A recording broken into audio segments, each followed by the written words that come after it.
Olá, 11 de setembro de 2019, confira as principais notícias desta quarta-feira. Trânsito da capital já matou mais de 50 pessoas este ano. Lançado edital para concessão de imóveis no Centro Histórico de São Luís. Comissão técnica e jogadores do Sampaio são recebidos pelo governador Flávio Dino e CBF define jogos das semifinais da Série C. O Procon Maranhão realiza um feirão que começa hoje com vantagens para quem quer quitar débitos. Fique ligado na TV Difusora e tenha um bom dia, Maranhão.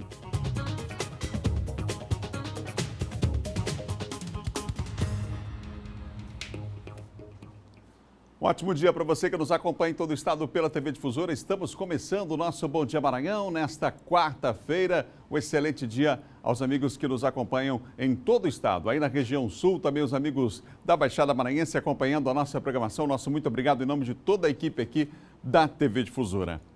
Foi lançado o edital para concessão de imóveis no Centro Histórico de São Luís. Quem tem os detalhes para nós é Nice Ribeiro, participa com a gente aqui do Bom Dia. Olá, Nice, ela já está inclusive aí no Centro Histórico da cidade. Bom dia, Nice. Oi, Adalberto, bom dia para você, bom dia para quem está em casa acompanhando a gente. Então, a concessão desses casarões terá o prazo limite de 30 anos e pelo menos 10 casarões foram disponibilizados pelo governo do estado do Maranhão. A iniciativa faz parte do programa Nosso Centro, que contempla uma série de ações para a revitalização da região central aqui da capital maranhense. Esse prazo de 30 anos, inclusive, não pode ser prorrogado, segundo o governo do estado, e os interessados devem encaminhar as propostas de ocupação de cada imóvel desejado num prazo máximo de 45 dias, esse prazo contando a partir da data de publicação do edital.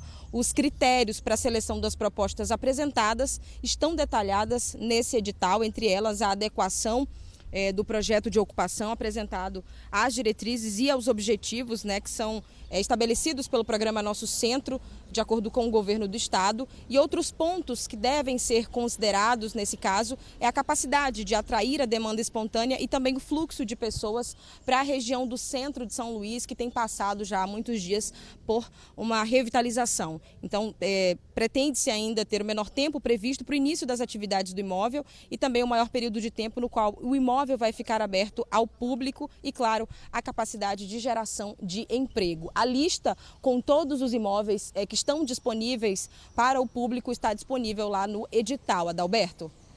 Obrigado, Nice, pela informação extremamente importante. Gente, nós fizemos inclusive aqui uma reportagem na série especial sobre São Luís, a reportagem sobre pessoas que moram no centro histórico. É extremamente importante a ocupação desses espaços com moradia. O outro desafio é a permanência dessas pessoas no local. E aí você tem que montar toda uma logística, infraestrutura, a questão da mobilidade, serviços que devem chegar também para que as pessoas fiquem, permaneçam no local. E esse programa é extremamente importante. São Luís é uma das poucas capitais, inclusive, que tem esse tipo de programa voltado para o centro histórico. Das cidades históricas brasileiras, São Luís é uma das poucas. A prefeitura tem atuado de forma decisiva, importante. Várias residências vão ser entregues ainda esse ano. No ano que vem também estão previstas, até o ano que vem, várias unidades habitacionais serão entregues. Um programa muito forte aqui no estado, do governo do estado e também da Prefeitura de São Luís, em parceria com o IPHAN, o Instituto Patrimônio Artístico e Histórico Nacional. Você ligado no Bom Dia Maranhão aqui nesta manhã de quarta-feira. Mais de 50 pessoas morreram no trânsito na capital este ano. No último acidente, 4 pessoas morreram ali próximo à ponte Bandeira Tribuzzi. Trânsito carregado a qualquer hora do dia. Motoristas e pedestres que nem sempre respeitam as regras. Situações que se refletem nos números. 55 pessoas já perderam as vidas no trânsito da Grande São Luís somente este ano. Quadro que, segundo especialistas, precisa ser revertido o quanto antes. Segundo dados da Secretaria de Segurança Pública e da ONG SOS Vida pela Paz no Trânsito, em todo o ano passado foram 1.332 mortes registradas no estado, uma média de 3,6 por dia. Em 2019, o mês de agosto registrou 8 mortes no trânsito, somente na capital. É como se todos os meses em São Luís, no Maranhão, saísse um comboio, todos os meses, de 2 ônibus e um micro-ônibus lotado, e eles virassem e morressem todos os passageiros. Essa é a equiparação que a gente faz. Esta outra especialista em trânsito lembra que, além da perda de vidas, os dados também representam aumento de gastos públicos com saúde. Num acidente, a gente tem o custo de saúde que é altíssimo, com urgência e emergência, as cirurgias ortopédicas, o Socorrão 2 e até 1, eles estão repletos de pessoas vítimas de acidente de trânsito, principalmente de moto. Se você for ver um espectro maior, você tem um custo com a polícia, com a ambulância. Segundo ela, medidas anunciadas recentemente, como a decisão do governo federal de proibir as fiscalizações com radares móveis, vão na contramão do que seria necessário. Nesse último ano, as pessoas dizem, não, a gente diminui pardal, vamos ter o prazer de dirigir. O prazer de dirigir não pode ser ceifando vidas alheias. A multa não é uma penalidade para o condutor. A penalidade para as pessoas é perder um filho, é a morte. Foi tudo isso que aconteceu. Ninguém está punindo esse condutor, ele está se penalizando por descumprir a lei. Lorival Cunha defende ainda que a educação é o melhor caminho e que as ações devem começar desde cedo. Tem que haver investimento em educação formal dentro da escola, da pré-escola ao ensino superior. A campanha SOS Vida tem um trabalho nesse sentido, fez uma parceria com a SEDUC, encaminhamos esse trabalho, lamentavelmente o trabalho parou, mas temos a expectativa de que ele possa retornar. Segundo o governo federal, as medidas relacionadas aos radares foram tomadas para evitar o que eles classificam como desvirtuamento do caráter pedagógico e a utilização meramente arrecadatória de instrumentos e equipamentos medidores de velocidade. Começa hoje a 19ª Feira do Comércio e Indústria Imperatriz, a FECOIMP, com o objetivo de fomentar negócios em todos os setores da economia do estado. A previsão é receber 35 mil visitantes durante os 4 dias do evento. Faltam poucos detalhes para a abertura do evento. A Feira do Comércio e Indústria de Imperatriz, FECOIMP, vai ser aberta oficialmente na noite desta quarta-feira no Centro de Convenções de Imperatriz. Um dia antes, a finalização da montagem dos estandes e a visita de expositores, colaboradores e da organização. Na verdade, esse ano nós temos um centro de convenção revitalizado, climatizado, né, que vai trazer um conforto maior para o público, e esse público compra essa ideia, né, de vir para um espaço que agora vai receber com uma temperatura melhor, né, uma acústica melhorada, enfim. A Federação das Associações Empresariais do Maranhão sempre apoiando a FECOIMP, apoiando a Associação Comercial e Industrial de Imperatriz, porque nós fazemos parte dessa festa. A Associação Comercial e Industrial de Imperatriz comemora o fato de a FECOIMP esse ano ser realizada já no Centro de Convenções climatizado. O evento espera um crescimento de 10% no número de visitantes. Tenho o privilégio de dizer que nas parcerias que a gente construiu, a Secretaria de Indústria e Comércio está trazendo num pavilhão só, mostrando as 50 empresas maranhenses que produzem no Maranhão, de todos os segmentos, desde o setor da uma cachaça a uma cervejaria. Todas as indústrias estão representadas nesse pavilhão. Não é um quiosque, não é um mini quiosque para mostrar uma pequena amostra do que se produz nessa indústria maranhense. Além de as outras expositores que nós temos com novidades ao longo da feira, vocês vão ter a oportunidade de ver dentro da nossa feira. Esse ano, uma das novidades da FECOIMP é este pavilhão com 23 expositores. Empresas que têm o selo maranhense de produção, que trabalham com a fabricação de papéis, doces, sabão, bebidas e outros produtos. A 19ª edição da Feira do Comércio e Indústria deve reunir 280 expositores. Agora nós vamos ver como foi o Dia Mundial da Prevenção do Suicídio em Caxias, na região dos Cocais. Veja na reportagem de Paula Menezes. Dia 10 de setembro é considerado o Dia Mundial da Prevenção do Suicídio, data escolhida em Caxias para iniciar a programação do Setembro Amarelo, que pela segunda vez na cidade tem movimentado toda a Secretaria de Saúde para ações de conscientização popular. Serão 3 semanas com mais de 20 palestras programadas nas unidades básicas de saúde. É aqui, dentro da unidade básica de saúde, que está o público, né? Então, esse público, ele ouvindo as palestras motivacionais, a gente consegue garantir que ele passe isso para a população, né? Então, dessa forma, vindo até a unidade básica de saúde, que é a porta de entrada do paciente, a gente atinge um número maior de pessoas que possam ouvir falar sobre a vida. Durante a palestra, foi esclarecido que o suicídio é a segunda maior causa de mortes de jovens entre 15 a 24 anos. De acordo com a pesquisa do Centro de Valorização à Vida, só perde para acidentes no trânsito. Com esses números, é necessário conversar sobre o assunto e orientar como ajudar. Entendemos que falar ainda é a melhor solução em relação a essa realidade do suicídio. No nosso país, a cada 45 minutos, uma pessoa tira a própria vida. E dentro desse parâmetro, escolhemos também as escolas porque crianças e adolescentes são um grande fator de risco hoje, né? Dentro dos nossos trabalhos, o diagnóstico que nós fizemos para realizar essa campanha. Quem foi para alguma consulta ou atualização da carteira de vacinação, aproveitou para ouvir. Através que eu ouvi essa palestra, eu posso transmitir para ele o que eu aprendi hoje, o valor da vida, né? A importância de falar sobre isso, porque é uma coisa que afeta todo mundo.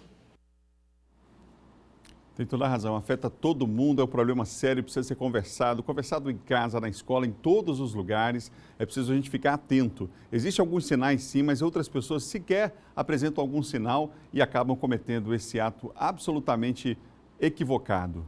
E fica o alerta então, em especial nesse mês de setembro, vale a pena, essas datas são importantes para lembrar, para se falar sobre o assunto, para destacar o assunto, e o Setembro Amarelo foi feito exatamente para isso. A gente vai voltar a falar sobre esse assunto aqui no Bom Dia Maranhão, é importante, os números são alarmantes, então fica o alerta aqui. Viver vale a pena, fale sobre esse assunto também e também precisa ter muito cuidado com a abordagem a essas pessoas. Nada de menosprezar esse fato, de alguém... Geralmente as pessoas dão sinais ou falam sobre o assunto. Isso deve ser considerado, tá bom? Vamos falar mais sobre isso porque é extremamente importante. Viva a vida! Confira agora o nosso giro de notícias. Trabalhadores e trabalhadoras de Correios do Maranhão deflagraram greve geral da categoria em todo o estado a partir das 0 hora de hoje. A aprovação da greve ocorreu durante a assembleia realizada na noite de ontem na sede do sindicato da categoria. Entre as reivindicações estão melhorias nas condições de trabalho, a fim de que sejam oferecidos à população serviços com maior qualidade e eficiência e a permanência de pais e mães no plano de saúde. Os estudantes da terceira série das escolas da rede estadual que residem nos bairros Fé em Deus, Liberdade e Região, inscritos no Exame Nacional do Ensino Médio ou no processo seletivo de acesso à educação da Universidade Estadual do Maranhão, ainda podem se inscrever no curso pré-vestibular oferecido pelo Governo do Estado no Centro de Iniciação ao Trabalho. As inscrições ficarão abertas até o limite de vagas e podem ser feitas na Avenida 4º Centenário.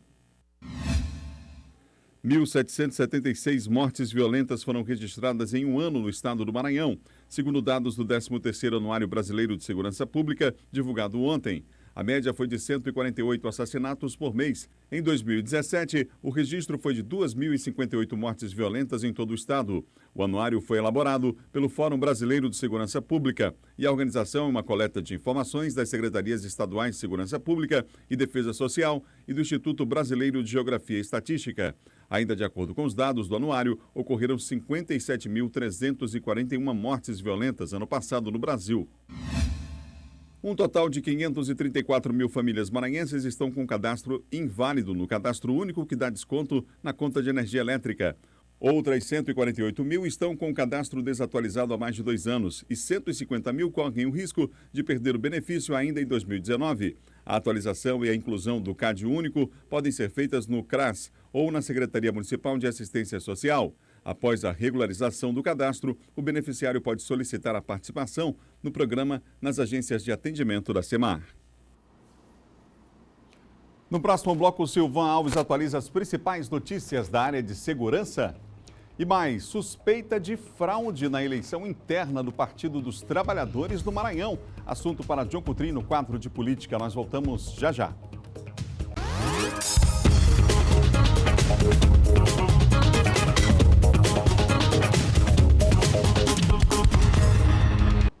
Estamos de volta com o Bom Dia Maranhão, ao vivo para todo o estado, aqui pela TV Difusora. Agora para falar sobre segurança.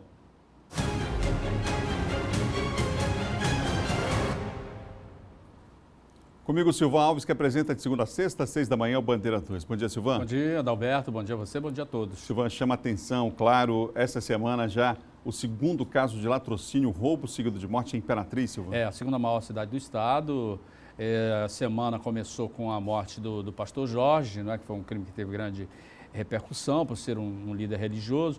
Ele foi morto em uma das praças lá da cidade, possivelmente também vítima de um latrocínio, que é o roubo seguido de morte. O pastor estava numa bicicleta e parece que o produto do roubo, do caso da morte do pastor, foi também um aparelho de telefone celular. E menos de uma semana, esse é o segundo caso, com um caso que foi registrado ontem, quando a dona Edileuza, né, uma senhora dona de casa, teve a residência dela também invadida, lá em Imperatriz, e os bandidos queriam o aparelho de telefone celular. E aí acabaram atingindo a senhora, ela acabou sendo socorrida, mas infelizmente não resistiu e acabou morrendo. Esses dois casos estão sendo trabalhados no departamento de homicídios, que lá tem um departamento de homicídios. A polícia tinha um suspeito essa semana, do caso do pastor Jorge, através de imagens de câmera de segurança próxima à praça, mas essa suspeita não bateu, né? Então as investigações voltaram a estaca zero. E agora tem a responsabilidade também de identificar esses dois indivíduos nesse crime mais recente, que é o caso da morte dessa dona de casa. Vamos voltar a falar sobre o caso da policial militar que foi atropelada dentro de um condomínio, Silvano? Um advogado procurou a delegacia de acidente de trânsito e garantiu que dentro das próximas horas vai fazer a apresentação. Possivelmente hoje ou amanhã, o Raider Grande, que é o comerciante que dirigia o veículo Corolla naquela oportunidade, em que atropelou dentro do condomínio uma policial militar, Wanda, ele deve ser apresentado para prestar depoimento. As imagens das câmeras de segurança do próprio condomínio foram de fundamental importância para, primeiro, esclarecer, estabelecer a identificação do motorista, não é? E também tirar dúvidas a respeito, não é? de que forma o acidente tinha acontecido. A policial ainda não reúne condições, porque ela passou por uma cirurgia, a delegada vai aguardar o melhor momento para que ela esteja em condições ideais para que ela possa prestar depoimento, mas já foram ouvidas algumas pessoas, a guarnição que fez a condução do veículo para o plantão central lá do Quatraque, o motorista de aplicativo que estava dentro do carro e que é testemunha ocular desse acidente, ele também já foi ouvido na delegacia de acidente de trânsito. Se essa apresentação do Raider não acontecer agora, essa semana, até sexta-feira, Adalberto, a delegada pode, na próxima semana, entrar com um pedido de representação da prisão desse condutor, desse motorista. Obrigado, Silvano. Até amanhã. Ok, até amanhã, Adalberto. Bom dia a você, bom dia a todos. Silvan Alves, que apresenta de segunda a sexta, 6 da manhã, aqui cedinho, o Bandeira 2. Olha, a Assembleia Legislativa inicia uma série de viagens ao interior do Estado com o objetivo de diminuir as distâncias entre a ação do parlamento e os problemas. A votação do projeto de reajuste salarial de 2% para o judiciário, principal pauta do dia, foi adiada para a próxima quinta-feira, após acordo entre os líderes na Assembleia Legislativa do Maranhão. Haverá uma mesa de diálogo entre o Legislativo, Executivo e Judiciário para chegar a um entendimento, porque esse aí diz respeito a uma questão orçamentária, então precisa esse diálogo para que seja feito com responsabilidade e a Assembleia Legislativa não autorize algo que eventualmente não possa ser cumprido. Um dos principais assuntos nesta semana entre os parlamentares tem sido a primeira atividade do programa Assembleia em Ação, aprovado no último dia 5. Na próxima sexta-feira, uma comitiva deve viajar para o município de Balsas. Fizemos solicitação ao presidente Otelino que possa estender, que possa ampliar para a cidade de Imperatriz, de Timon, Caxias, Codó, Bacabal, Santo Inês, para que outros municípios também possam contemplar esse exercício de cidadania, esse exercício da atividade parlamentar, que é muito importante. Temas com repercussão nacional devem ser discutidos durante o evento. Nós iremos para lá, para uma programação específica, abordaremos sempre temas atuais e que importem na vida das pessoas e nós queremos isso, nos aproximar da sociedade e fazer com que o cidadão se sinta representado pela Assembleia a partir do entendimento maior daquilo que acontece no Poder Legislativo no seu dia a dia. A aproximação entre a Assembleia, localizada na capital maranhense, e os municípios geograficamente mais distantes tem sido um desafio para os parlamentares. Por isso, o programa traz uma estratégia de atuação onde as localidades mais isoladas possam ser ouvidas. Uma edição por mês, começaremos por Balsas e o nosso desejo é sempre ir para o extremo oposto do Maranhão. Nós somos um estado muito grande. Nós começaremos então por Balsas, a ideia depois é que nós façamos ou no norte ou no leste do estado.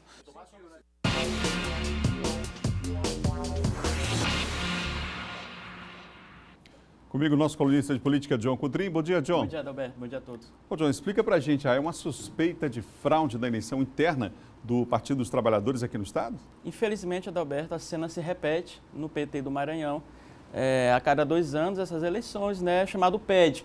O que é o PED? Processo de eleições diretas para escolhas aí dos presidentes de diretórios municipais, estaduais e a presidência nacional do PT. Aqui no Maranhão, o que acontece? Eleições foram realizadas no final de semana, Adalberto, mas ainda não se sabe qual é o resultado. Ou seja, hoje, quarta-feira, não saiu o resultado para a direção, né, do PT municipal, por exemplo, aqui em São Luís, por conta aí de suspeitas de fraude. Ou seja, o que acontece? Há uma denúncia feita de que aliados do deputado Zé Inácio não é candidato a nada. Os candidatos são os seguintes: aqui em São Luís, os candidatos a presidente do Diretório Municipal do PT são o vereador Honorato Fernandes, que é o atual presidente, e o Kleber Gomes. O deputado Zé Inácio, né, apoia o Kleber Gomes. Nas primeiras apurações das primeiras urnas, o vereador Honorato saiu na frente, ou seja, então há uma ligeira vantagem para o Honorato, só que elas não estão sendo apuradas por conta aí de suspeitas de fraudes. E a COI, que é a Comissão Eleitoral, é dirigida pelo assessor Fernando Silva, que é ligado ao próprio Zé Inácio. E parece que está tendo obstrução, toda uma paralisação, ou seja, não está dando seguimento a essas apurações. Ontem foi feita uma denúncia de que as atas, né, ali do processo eleitoral estariam com uma assessora do deputado Zé Inácio, no gabinete do deputado Zé Inácio. Ou seja, para você ver a que ponto chegou a eleição do PT. Resumindo, Adalberto, o PT continua sendo o PT, ou seja, fraude no próprio PT, os próprios companheiros do PT fraudando o processo eleitoral, segundo denúncias feitas. A gente espera que hoje saia esse resultado, né, da direção municipal de São Luís, principalmente, que há toda essa confusão, e aí em outubro será realizada a eleição para a direção estadual. Mas isso já influencia porque são escolhidos os delegados, não é? A partir dessa eleição dos diretórios municipais, 217 municípios, e a partir desses delegados vai ser escolhida a chapa estadual, que pode ser o Augusto Lobato ou então o Francisco Mar. Mas a confusão continua no PT do Maranhão, ruim para o partido, Adalberto, porque aí se fragiliza ainda mais e perde força no cenário local. Situação complicada, Complicado. né? O governador Flávio Dino articula aí uma frente contra o governo de Bolsonaro em eleições? Isso, ele tenta reunir, Adalberto, esses partidos, né, de esquerda, até de centro, centro-esquerda, do campo popular, democrático, progressista, aí no sentido já de se reunirem para as eleições do próximo ano, as eleições municipais. Nós temos um vídeo aí em que o governador fala sobre já essas projeções, esse planejamento aí para as eleições do próximo ano. Ele prega a unidade e já também vislumbra as eleições presidenciais. Vamos acompanhar. Vamos ver. Temos a tarefa da unidade, sim, e creio que temos avançado nesse sentido. Acho que há um clima de muita cortesia, de muita cordialidade entre várias lideranças do campo nacional popular, e isso é uma pré-condição. A conversa, o diálogo, temos a eleição de 2020, em seguida de 2022, e eu acredito que nós vamos vencer. Nós teremos um resultado bastante bom em 2020. Acho que vamos ganhar muitas prefeituras desse campo que não é do extremismo de direita, do campo, portanto, não bolsonarista. Acho que vamos ter ótimos resultados eleitorais, unidos, vamos trabalhar para isso e vamos vencer a eleição presidencial em 2022, eu tenho certeza disso. Um detalhe interessante do Alberto é que ele fala, né, muito interessante, que não é campo extremista, né? Nem a esquerda radical, nem a direita radical. Ele prega, então, uma união aí que, inclusive, contempla o centro democrático. Obrigado, John. Obrigado, Alberto. Até amanhã. John Coutrin, nosso colunista de política aqui do Bom Dia Maranhão. Agora você vem comigo, a gente vai mostrar imagens em tempo real das principais avenidas aqui da capital. E a gente começa pela Avenida Guajajaras. Olha só como é que está o trânsito lá agora. Já mais carregado, a Avenida Lourenço Vieira da Silva, o trânsito está liberado nesse momento, nesse trecho. Ali os veículos estão aguardando ali a passagem para seguir, agora sim, sinal liberado no trânsito e não há informação de acidentes nesse ponto da cidade. Vamos para o próximo ponto? Vamos botar agora o retorno do São Francisco. A gente mostra para você em tempo real imagens da Central de Monitoramento da SMTT, Secretaria Municipal de Trânsito e Transportes. Trânsito tranquilo nesse momento aí do São Francisco, diferente de ontem nesse horário, porque muita gente, claro, diante daquele protesto lá na Bandeira Tribus, resolveu usar as outras vias, né? Tinha que usar como alternativa outras vias, como por exemplo essa rotatória de São Francisco. Aí está a Carlos Cunha, o trânsito vai fluindo com tranquilidade nesse momento em relação a ontem, né? Mas já tem muita gente aí na ponte, olha só, trânsito um pouco lento aqui do lado direito de quem desce para o centro, mas pelo volume natural não há informação de acidente nesse momento aí na ponte Bandeira Tribus e nem nas imediações. Não há essa informação, não temos, portanto. Trânsito também tranquilo nesse momento na Avenida Beira-Mar, cruzamento com a Rua do Egito. Claro que o grande número de veículos se deslocando no sentido São Francisco Centro, como você vê aí na imagem. A maré está cheia, está bonita, o sol está brilhando na ilha de São Luís e essas são imagens em tempo real da central de vídeo monitoramento, mais uma prestação de serviços do Bom Dia para você que nos acompanha aqui na TV Difusora, tá bom? Agora a gente vai conferir como é que fica o tempo nessa quarta-feira. Será que vai chover em São Luís? Para a capital hoje a previsão é de céu parcialmente nublado a claro, com possibilidade sim de chuvisco isolado. A mínima 25, a máxima 34 graus. Vamos para Bacabal, lá céu parcialmente nublado a claro e ausência de chuva. Um abraço aos amigos aí nessa bela cidade que é Bacabal, acompanhando a nossa programação. Mínima de 23, máxima 37 graus. Aos amigos de Codó, uma ótima quarta-feira. Hoje em Codó, céu parcialmente nublado a claro, ausência de chuva, mínima de 21, máxima sobe um pouquinho mais, vai para 38 graus. Mais 3 cidades nessa parceria com o Labnet, Laboratório de Meteorologia da Universidade Estadual do Maranhão. Vamos para o sul agora. Balsas hoje tem céu parcialmente nublado a claro e ausência de chuva. Mínima de 22, máxima de 38 graus. De Balsas para Barra do Corda, por lá predominam poucas nuvens e ausência de chuva, hein? Mínima de 23, máxima de 37 graus. Vamos para Pinheiro agora, céu parcialmente nublado aí na cidade de Pinheiro, céu parcialmente nublado a claro, ausência de chuva, mínima de 22, máxima de 33 graus nessa grande cidade aí da Baixada Maranhense que também acompanha a nossa programação. No próximo bloco começa a 5ª semana de renegociação de dívidas, gente. E mais, comissão técnica e jogadores do Sampaio são recebidos pelo governador do estado, Flávio Dino, após acesso à Série B. E a CBF definiu como é que ficam os confrontos aí nas semifinais do Campeonato Brasileiro da Série C. Você vai ver já já como ficam os jogos depois do intervalo.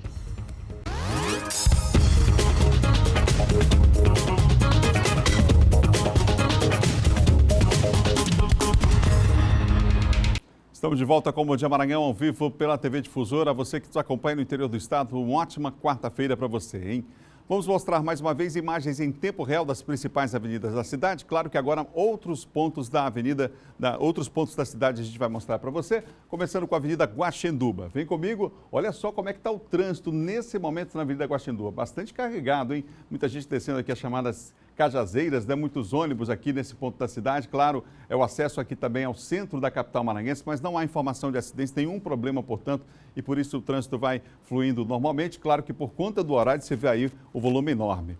Aqui vamos agora para outra avenida da cidade, a Jerônimo de Albuquerque. Nós temos aí uma situação, ali parece que houve um probleminha com um veículo aqui na pista da direita, por isso o ônibus está sendo obrigado a desviar para o lado esquerdo. Você está vendo aí no detalhe da imagem. Isso vai deixando o trânsito um pouco mais lento das pessoas que estão vindo do bairro do Angelim, da Coab, enfim, estão utilizando esta via. Realmente houve um problema ali com o veículo, você vê na imagem, e agora os motoristas estão usando apenas uma pista. Isso vai causar um problema maior daqui a pouco por conta exatamente do acesso das pessoas aqui a esse ponto chamado do antigo Roque Santeiro, né? O veículo continua parado na pista, pode ser uma pane, algum problema lá. Já um outro veículo para ali para tentar dar um auxílio, para tentar ver se consegue retirar o veículo, se for o caso, mas o trânsito é bastante lento, vai ficando mais lento agora nesse ponto da cidade, por conta, eu repito, desse probleminha com o veículo aí na pista, que está à sua esquerda aí, né, que está sendo retirado agora, nesse exato momento. Vamos para outro ponto da cidade, vamos para Itaquibacanga. Imagens em tempo real para você, prestação de serviços aqui da TV Difusora do Bom Dia Maranhão. Aqui à direita, a pista que dá acesso à Universidade Federal do Maranhão, ao Porto do Itaqui, a região aí do Bacanga. No sentido contrário, é grande também o número de veículos, você vê no detalhe, as pessoas saindo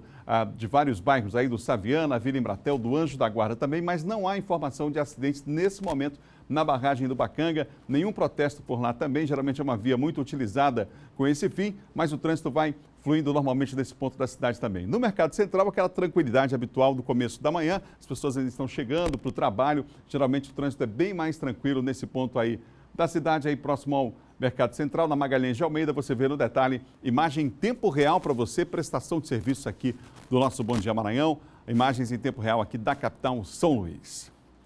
Olha, uma das mais avançadas leis do país completa hoje 29 anos. Um dos desafios do Código de Defesa do Consumidor é se manter atual na garantia de direitos nas relações de consumo.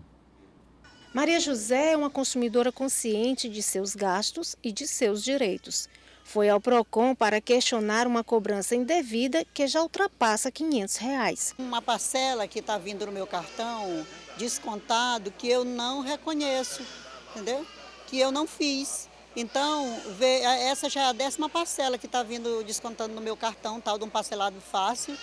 E eu agora estou reclamando, porque eles falam que é atraso, que é porque eu atraso o pagamento do cartão. Mas nem todos os meses eu atraso. Paulo Henrique nunca precisou defender seus direitos de consumidor, mas sabe exatamente a quem recorrer, caso seja necessário. Eu sempre procuro ver se tem nas lojas, se tem o exemplar do Código do Consumidor para, se for possível, utilizar. Há 29 anos, o Código de Defesa do Consumidor vem regulando as relações de consumo, ampliando o acesso à justiça. O Código de Defesa do Consumidor, ele é um avanço na relação consumerista. Nós estamos comemorando agora 29 anos da sua vigência, agora no dia 11, e ele trouxe muitos avanços, principalmente, inclusive no acesso à justiça. O Código do Consumidor ele ampliou o acesso à justiça. Ele trouxe a liberdade de escolha, ele trouxe alguns direitos consolidados, como, por exemplo, a inversão do ônus da prova. Ele trouxe direitos em relação à publicidade enganosa e abusiva. Com quase 3 décadas transpondo barreiras, a complexidade e a abrangência do Código de Defesa brasileiro já influenciaram códigos de outros países. O secretário da OAB destaca a importância do código estar sempre se aperfeiçoando para atender às relações de consumo via internet e dá dicas para o consumidor se proteger. Verifique se aquele site oferece a segurança que você busca, porque senão você pode ser vítima de golpes. E o consumidor ele deve estar atento, porque quando ele coloca a sua senha, seu cartão e faz a compra, a responsabilidade é dele que está escolhendo. É lógico que o fornecedor que comete crime também vai ser penalizado, mas geralmente quando se trata de golpe você não consegue encontrar. Então a dica é: compre em sites confiáveis, sites que você já tem cadastro há muito tempo e sites que estão no mercado, tanto no e-commerce como em loja física também. E no dia que o Código completa 29 anos, que tal renegociar dívidas com vantagens? Essa é a proposta de um evento promovido pelo PROCON Maranhão. Aqui no estúdio eu recebo a diretora de Orientação e Assistência ao Consumidor do órgão, Mariana Oliveira Martins. Mariana, bom dia. Bom dia.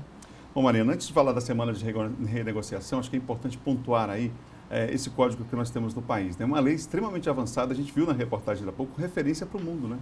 Com certeza. A criação do Código de Defesa do Consumidor é um avanço no direito consumerista. E o PROCON Maranhão, ele exerce um papel fundamental nessa relação, porque é ele que vai atuar garantindo esses direitos. Então, tanto para que a gente consiga que esses direitos dos consumidores sejam respeitados, quanto para divulgar os próprios direitos. Então, para que o consumidor possa nos procurar, nos buscar, sabendo quais são os seus direitos. Você avalia que nos últimos anos houve um avanço nessa direção da garantia de direitos? Com certeza. Quando a gente fala de governo do Estado, de governo do Maranhão, a gente tem, por exemplo, um avanço para hoje 51 unidades. Então, são 51 lugares onde o PROCON Maranhão está atuante e garantindo os direitos dos consumidores. Antigamente havia uma concentração maior aqui na capital, não é? Isso, com certeza. Antes a gente possuía algumas unidades aqui na capital, mas hoje está muito mais capilarizado, está muito mais... a gente avançou bastante e a gente conta com muitas unidades no interior do estado também. Bom, vamos falar sobre essa 5ª semana de renegociação de dívidas. Realmente, quem procurar aqui, quem participar da semana, vai ter vantagens? Esse é um atrativo? Com certeza. Para que a gente convidasse os fornecedores, a gente pediu justamente isso, melhores condições de negociação. Justamente porque o objetivo desse evento é tanto orientar o consumidor a respeito do consumo consciente, quanto evitar o superendividamento. Então, o PROCON Maranhão e o governo do estado estão atuando nesse sentido. Qual a importância das pessoas ficarem atentas a essa questão do superendividamento? Quer dizer, quando a coisa perde realmente o controle absoluto. É uma questão tanto de consumo sustentável quanto de consumo consciente. Então, o consumidor ele deve estar atento se as suas compras estão de acordo com a realidade de sua família, de acordo com a sua realidade social, para que ele não entre em uma situação difícil, que é a situação do superendividamento. Em razão disso, o Procon Maranhão ele realiza 2 eventos durante o ano, um em alusão ao Dia Mundial do Consumidor em março e outro em alusão que é esse de agora, ao aniversário do Código de Defesa do Consumidor em setembro, justamente para evitar essa situação. Quais são as empresas, a quantidade mais ou menos de empresas participando desse momento, dessa semana de renegociação, a área em que elas atuam? Esse ano a gente está contando com 20 parceiros, dentre eles concessionários de serviço público, empresas de telefonia, internet. Nós estamos com todos os principais bancos do Maranhão.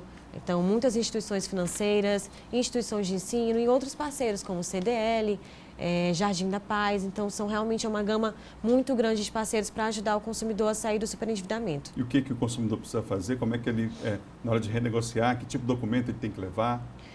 Para a negociação, o consumidor ele deve estar aportando cópia do RG, CPF, comprovantes de residência, saber o valor do seu débito, mas caso também não saiba, a gente conta com a CDL para que ele possa verificar se já tiver negativado e uma proposta de pagamento que caiba no seu bolso. Bom, qual é o horário de atendimento e os locais também? Aqui na Grande Ilha, a gente vai estar fazendo no Shopping da Ilha, de 10 às 20 horas, com emissão de 100 até às 19, do dia 10 ao dia 14 de setembro. Mas a gente também vai fazer essa ação em todo o Maranhão. Então, são muitas unidades do Procon Viva que vão estar realizando esse evento também, como Pinheiro, Araiose, Santa Luzia do Paruá e muitos outros. Não é possível dizer que hoje o consumidor brasileiro está mais consciente, não só no sentido de, na hora da compra, de ser mais seletivo, né? Inclusive, fala-se muito de que hoje não se compra um produto, mas você compra, inclusive, um conceito que há por trás daquele produto, mas também consciente no sentido de exigir os seus direitos? Com certeza. E isso é em razão justamente do Código de Defesa do Consumidor, que é o que a gente está celebrando, e através das ações dos órgãos de defesa do consumidor. O Procon Maranhão, por exemplo, ele é muito atuante nessa questão da informação. Então, a gente tem que seguir a dinâmica da sociedade. Hoje em dia são as redes sociais, e as nossas redes são muito atuantes nesse sentido, para que a gente possa realmente empoderar o consumidor, para que ele saiba os seus direitos e ele mesmo evite estar em uma situação onde pode ocorrer uma infração. Um desafio do código também é avançar em relação às compras via internet, né? Muita gente ainda continua caindo em golpes pela internet, por isso aqui, mais uma vez, o alerta para as pessoas que fazem esse tipo de compra, não? Com certeza. Existe uma preocupação que o consumidor deve ter, ele deve analisar se é uma compra através de um site, desses sites especializados, ele deve verificar a procedência do vendedor, analisar as qualificações do produto, comparar com outros, para justamente evitar que ele caia nesse tipo de prática. Mas lembrando também que no caso das compras feitas pela internet, o consumidor tem o direito de arrependimento, que é um direito garantido pelo CDC de 7 dias, a partir da compra ou a partir da efetiva entrega do produto. Pode-se dizer que aqui no estado a gente tem visto um número maior de consumidores denunciando irregularidades também nessa modalidade online? Sim, a gente tem muito mais consumidores agora, está acontecendo menos, mas da mesma forma a gente está recebendo mais denúncias, porque o consumidor está se sentindo mais confortável e ciente dos seus direitos, ele se sente mais confortável para denunciar esse tipo de conduta abusiva. E caso se sinta lesado, como é que o consumidor deve proceder? Caso o consumidor perceba que está acontecendo alguma conduta abusiva prevista no Código de Defesa do Consumidor, ele pode nos procurar o Procon Maranhão em uma de suas 51 unidades ou através do nosso aplicativo ou site, para formalizar a reclamação. Obrigado pela entrevista aqui. Confirmando, então, a 5ª semana de renegociação de dívidas começa daqui a pouco. A abertura vai ser aonde? Às 10 horas, no Shopping da Ilha. Obrigado mais uma vez. Obrigada.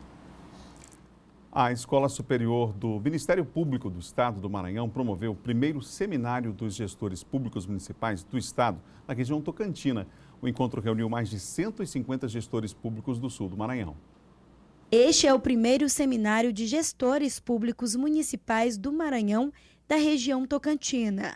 Foram discutidos pontos importantes, como processos licitatórios, contratos administrativos e arrecadações. O seminário é de fundamental importância para a nossa região, a partir da nossa própria realidade. Foi um momento pensado pela Escola Superior do Ministério Público e pela Fundação Sousandrade em torno de temáticas que são vivenciadas no dia a dia do Ministério Público, das promotorias de justiça. Os assuntos foram discutidos por meio de oficinas e palestras, com o objetivo de construir estratégicas de atuação de forma preventiva.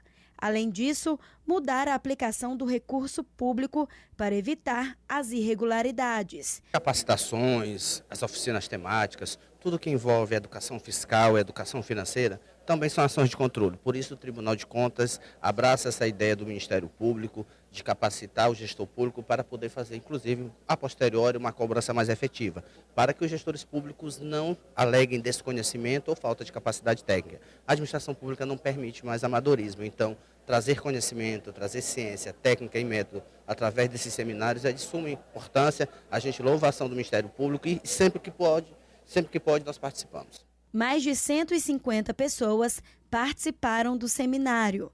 O Wellington, da Controladoria Geral do Estado, que ministrou uma palestra. A CGU vai trabalhar aqui o tema transparência, ouvidoria e controle social. Então, para o município que tem ouvidoria funcionando, é muito bom, que ajuda ele a economizar recursos, porque a população pode apontar onde estão ocorrendo os desvios e o gestor pode corrigir os problemas. Olha, termina hoje o prazo para interessados em vagas não ocupadas nas etapas regulares do Fundo de Financiamento Estudantil FIES. Nós vamos saber mais sobre o assunto agora com a Nice Ribeiro, que está comigo aqui, participando outra vez do Bom Dia. Nice. Oi, Adalberto. Então, esse prazo, ele muda dependendo da situação de cada candidato. Por exemplo, o prazo que termina hoje é para aqueles candidatos que não se inscreveram ainda em uma universidade de ensino superior. Para quem já está inscrito em alguma faculdade, esse prazo ele é um pouquinho maior, vai até o dia 29 de novembro. Claro que para realizar essas inscrições, o candidato ele precisa atender a algumas condições, como ter participado do Enem de 2010 para cá, ter feito pelo menos 450 pontos, não ter zerado a redação, além de respeitar também a renda per capita familiar, que tem que ser de até 3 salários mínimos. Depois de finalizar o processo, o candidato tem até 2 dias para validar todas as informações na instituição para a qual se inscreveu. Em 2019, o Fundo de Financiamento Estudantil disponibilizou cerca de 100 vagas para graduação em todo o país. Então, só no primeiro semestre foram ofertadas 53.400 vagas, sendo que mais de 43 foram fechados contratos, né? Isso significa pelo menos 20% a mais do que o segundo semestre de 2018. Portanto, a gente intensifica que hoje, até o final do dia, os estudantes não matriculados em universidades têm o prazo para se inscrever para o Fundo de Financiamento Estudantil. Adalberto. Obrigado, Nisso, pelas informações. É preciso ficar atento a esses prazos, hein, gente? Olha, a estimativa populacional divulgada pelo IBGE vai provocar alteração concreta no coeficiente do Fundo de Participação dos municípios. Veja na reportagem de Geice Gomes. O Fundo de Participação Municipal é como uma pizza de 2 sabores, feita com os ingredientes imposto de renda e imposto sobre produtos industrializados. 22,5% dessa gostosura é comido pelos municípios ao longo do ano. O tamanho do pedaço que cada um vai ganhar é definido de 2 maneiras. A primeira não muda e é a seguinte: 10% fica com a capital do estado, 86,4% com os municípios do interior e 3,5% com os municípios reservas, ou seja, que tenham mais de 142.633 habitantes. A segunda maneira é o número de habitantes que tem em cada município.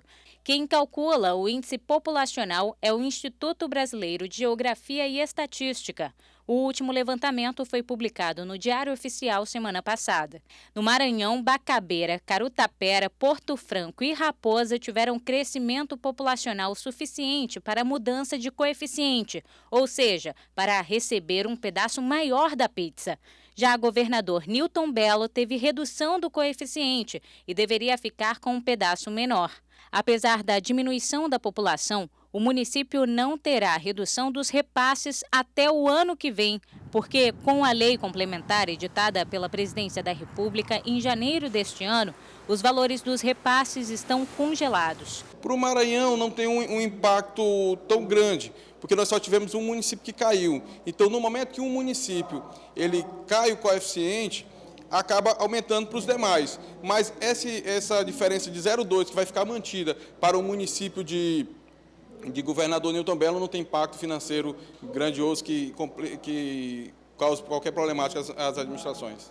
Ao contrário de outros recursos, o FPM tem destinação livre, ou seja, pode ser aplicado pelos gestores públicos da maneira que eles considerarem mais importante.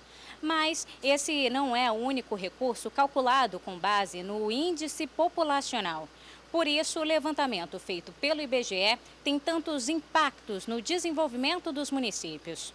Nós temos os programas sociais que são levados em consideração aí a população, o próprio índice do ICMS, que também leva em consideração isso, o 5% do coeficiente é calculado em cima da população, tá? E os programas do governo, do Ministério da Saúde também levam em consideração a população.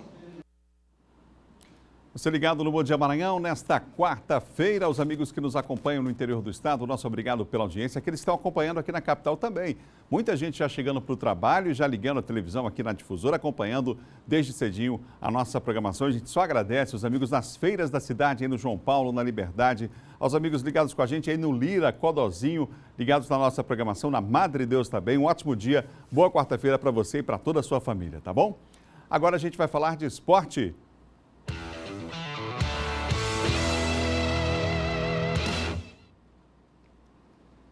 Depois de garantir o acesso à Série B do Campeonato Brasileiro do ano que vem, jogadores e a comissão técnica do Sampaio, eles tiveram um encontro com o governador Flávio Dino.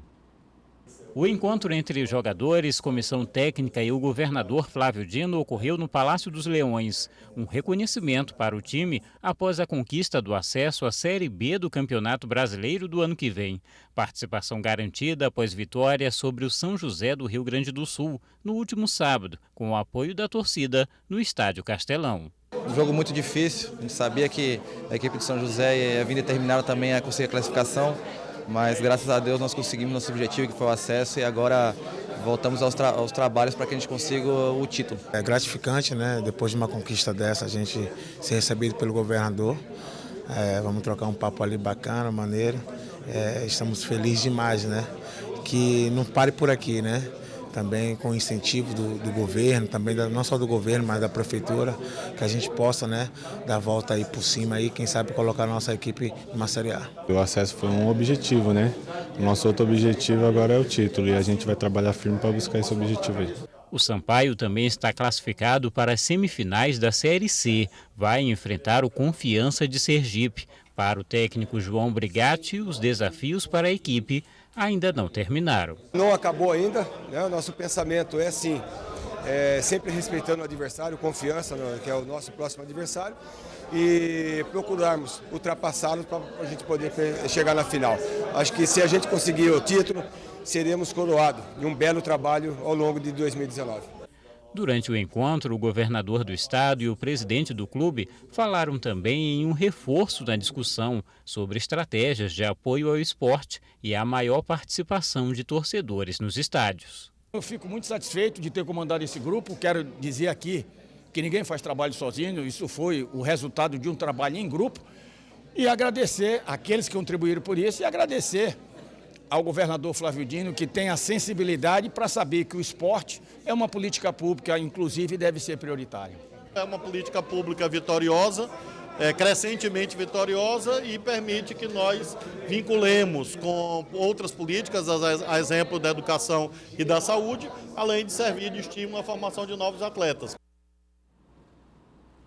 Parabéns aí ao presidente Sérgio Frota também por esse acesso, mais um acesso do Sampaio Corrêa. Você viu aí a Eloy falando, mais de 300 jogos, gente, mais de 300 jogos com a camisa do Sampaio Corrêa, o terceiro acesso que consegue também para a equipe boliviana. É realmente um time, o João Brigatti, que deu uma cara nova ao Sampaio, é outro time, é outra motivação desde que ele assumiu a equipe. Extremamente importante esse resultado para o futebol maranhense, não só para o Sampaio Corrêa. A equipe boliviana se reapresenta hoje para a fase de preparação visando as semifinais do Campeonato Brasileiro. Vai treinar hoje em 2 expedientes, pela manhã e à tarde também. O time vai pegar o Confiança de Sergipe de olho em mais um título nacional e na outra semifinal, você sabe, o Náutico vai pegar o Juventude de Caxias do Sul, que eliminou a equipe do Imperatriz. Parabéns ao Imperatriz pelo trabalho que fez. Às vezes a gente só reconhece quem chega, né? Quem conquista, o que fica em primeiro e não reconhece o esforço que é feito, a jornada feita por uma equipe ou por um atleta. Ficam aqui os parabéns também para a diretoria do Imperatriz, para todo o elenco, para o treinador Paulinho Kobayashi, que fez um grande trabalho esse ano lá à frente da equipe do Imperatriz. Ano que vem tem Imperatriz na Copa do Nordeste, hein, gente? Mais uma competição nacional para a equipe do Cavalo de Aço. Bom, a gente falou agora há pouco das semifinais e a CBF anunciou ontem a tabela detalhada da fase semifinal do Brasileirão da Série C. Confira aí como ficaram os confrontos. O primeiro jogo acontece dia 14 de setembro entre Confiança e Sampaio Corrêa no estádio Lourival Batista, às 5 horas da tarde. No dia seguinte, Juventude e Náutico começam a medir forças no Alfredo Jaconi às 18 horas. Os confrontos de volta acontecem na semana seguinte. Nos dias 21 e 22 de setembro, o Sampaio Corrêa vai receber o Confiança no Castelão. E o Náutico vai contar com a força dos aflitos novamente para chegar na decisão, hein, gente? Você viu aí? Os mandos de campo foram definidos de acordo com as campanhas da Série C. O Náutico enfrenta o Juventude aí às 18 horas, está na tela para você no dia 22.